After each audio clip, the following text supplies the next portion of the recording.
Près de 900 000 Syriens devraient revenir dans leur pays au cours des prochains mois, selon Moscou.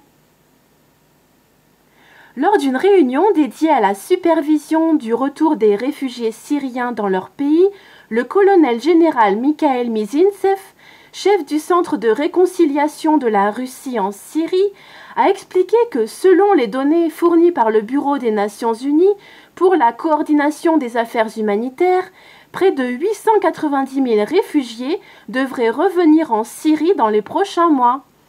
Selon ces propos rapportés par l'agence de presse russe TASS, ce 3 août 2018, Mikhail Mizintsev a précisé qu'un total de 10 points de passage avaient déjà été mis en place en Syrie. Il a par ailleurs souligné l'implication du Liban et de la Jordanie dans les démarches de facilitation du retour des réfugiés en Syrie, expliquant ainsi que le gouvernement libanais avait créé un groupe de travail pour mettre en place un comité conjoint sur la coopération avec la Syrie en matière de retour des réfugiés.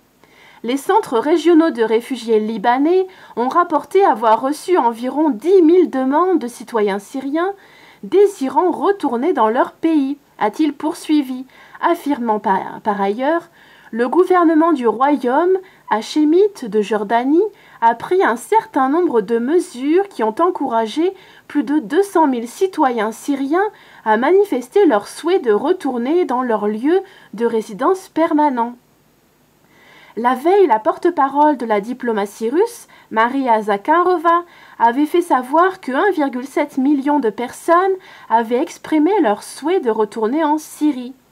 Le 30 juillet dernier, dans un tweet soulignant les avancées liées aux pourparlers de Sotchi, l'ambassadeur de Russie au Royaume-Uni rappelait notamment que plus d'1 million de Syriens avaient pu retrouver leur pays depuis le début des opérations militaires russes.